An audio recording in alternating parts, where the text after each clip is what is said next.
القصة دي بقى الناس هتنقسم فيها شقين، قسم هيدافع عن العريس وقسم هيدافع عن العروسة.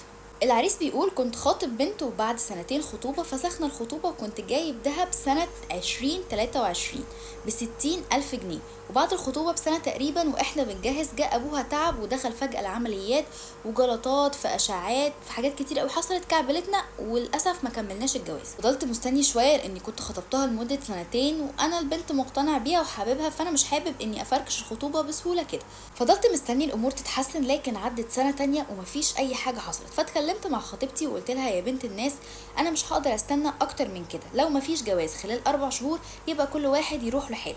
قالت لي لا خلاص كل شيء اسمه نصيب، من دلوقتي انت ليه اصلا تستنى 4 شهور، وزعلت جدا من كلامي وفهمتني اني مش مقدر الظروف اللي هم فيها، واني شفت بعيني ان ابوها كان سليم وتعب فجأة، وابوها اولى طبعا من انها تتجهز والجهاز والجواز واولى من كل ده. لحد دلوقتي انا معاها ايا كان كلامها اللي قالته انا مقدر، بس انا اهلي ومامتي عاوزين يفرحوا بيا واحنا جاهزين باللي احنا اتفقنا عليه من اول قعدة من فترة طويلة قوي، وانا واقف عليهم ومستنيهم هم، ومش هقدر اني استنى اكتر من كده لاني زهقت من زن اهلي.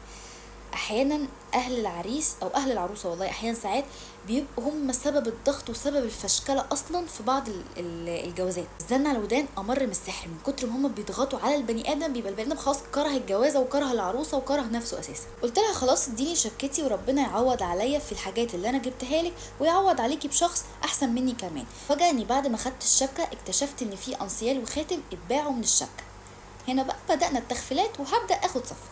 واجهتها وسألتها، قالت لي انا عشان ظروف بابا عملت كده، وان هي كانت كده كده هتقولي في الوقت المناسب قبل الجواز، لانها كانت فاكرة اننا كده كده هنكمل مع بعض، ان ده كده كده في كل الاحوال هيبقى ذهبها فليها حق انها تتصرف فيه بعد الجواز. بس مش هو ما حصلش جواز عامة عشان هي تتصرف فيه، بس خلينا وراك لحد الاخر. طبعا انا رفضت الموضوع جدا وقلت لها اتصرفوا، وبعت لها صوره الفاتوره بالجرامات بتاعتهم اللي ليا عندهم. واحد صاحبي محامي سالته في القصه دي قال لي ارفع عليهم قضيه، ووقتها هيبقوا مجبرين ان هم يرجعوا لك يا اما الشبكه جرامات يا اما يرجعوها لك فلوس. واحد تاني بقى اقترح عليا ان انا امضيها هي وابوها على وصل امانه، هي تمضي على وصل وهو يمضي على وصل، بحيث ان المبلغ كله يتقسم على الوصلين، ويتكتب كمان في الوصل ده الميعاد اللي هستلم فيه الفلوس او عدد جرامات الذهب.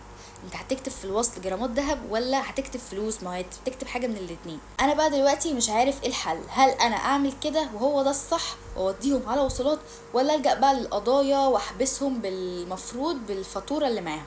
انا طبعا هو مش ذاكر هنا الفاتوره باسمها ولا باسمه ولا ايه القصه. في ناس بتقولي راعي ربنا وبلاش ظلم البنات الناس وبلاش تسجنها، ولا هي ولا ابوها، هي في الاول وفي الاخر بنت، وابوها في الاول وفي الاخر شخص مريض ملوش لازمه البهدله. وناس تانية بتقولي ان ده حقك وما ينفعش تتنازل عنه، واديهم في الاول فرصه، ولو ما ردوش الفلوس في ساعتها اعمل او ارفع عليهم قضيه. موقفك صعب وموقفهم كمان صعب.